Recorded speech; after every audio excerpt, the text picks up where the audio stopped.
Hello world, today we're working on an 89 Toyota pickup.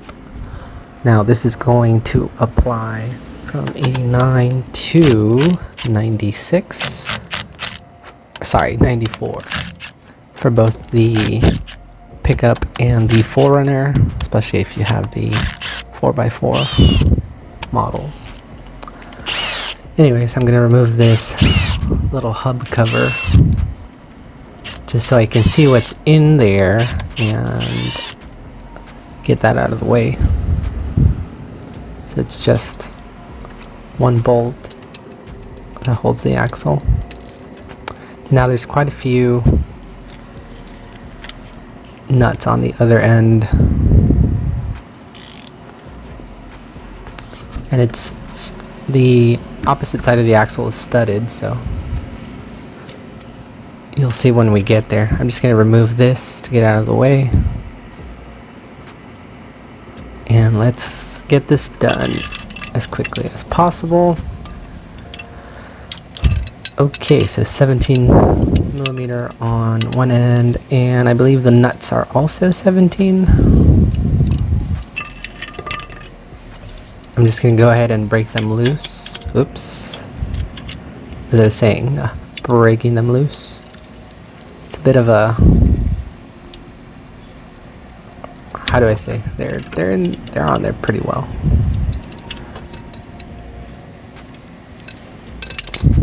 Yeah, I should have fast forwarded through this just a tad. But yeah, we're gonna break them loose, and then I'm gonna go ahead and remove the nuts with my electric ratchet. So you can do all of them. I'm gonna do a few. Here we go. Hold that.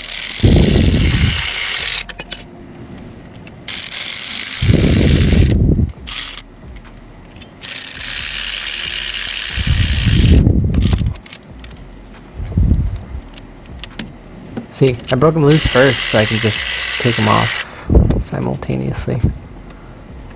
I figured that'd be faster, but everyone is going to do it however they please. So what, we had 6. There goes that.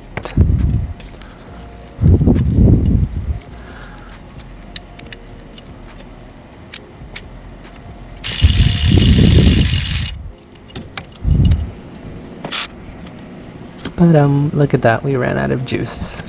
Gotta switch that battery out. Okay, now kind of budge this guy out. So originally I thought there was enough space for me to pry it out and just bring it inward, but as you'll see, that was not the case. Also, you're gonna want to lift the spindle up or control arm up, especially if you have them attached. Some people might go ahead and just disassemble quite a few more things if they're changing out other components, but that's not what we're doing today. So here I'm gonna lift this up a bit, get some of the tension off the axle.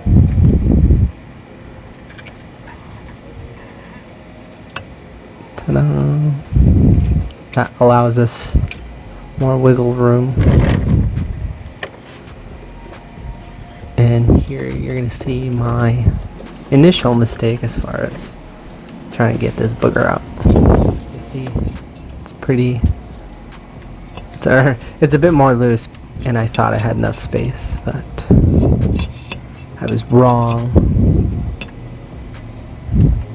And after a little bit back and forth, lowered this, you know, I said that's not gonna happen. So anyways, yeah, lift the spindle control arm up. You know, whatever means you have to do it. That's what's gonna have to happen there. And I was letting that, see, here we go. So wanted to see where I was going to leave it and then get that jack stand back in position.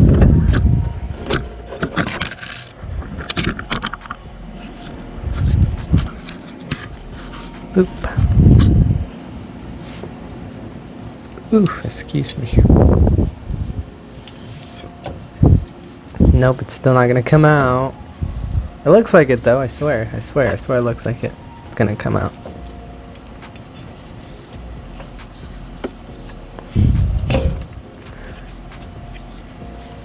And I'll tell you what has to happen in a little bit.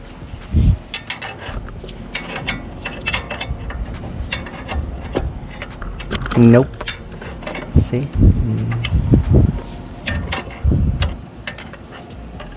You know, I was so excited, I thought, yes, too easy, but no.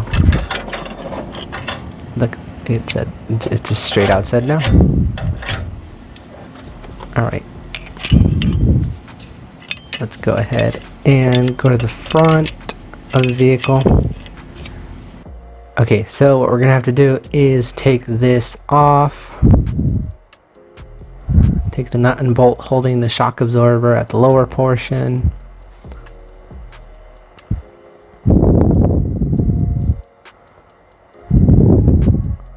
Alright, that's off. Let's get the bolt out. The axle boot is kind of getting in the way, but we'll manage.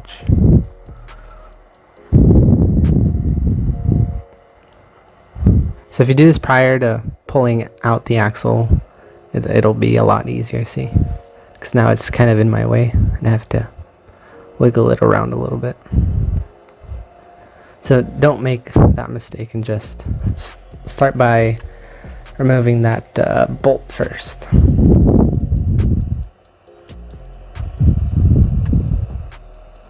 Boop boop boop boop boop boop. Okay, that's out.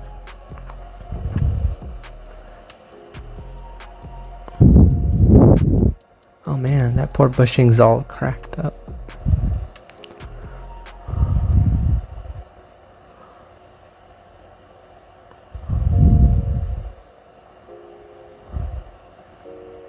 Boom. Alright. That's out of the way. Oh my, did I miss something? Boom.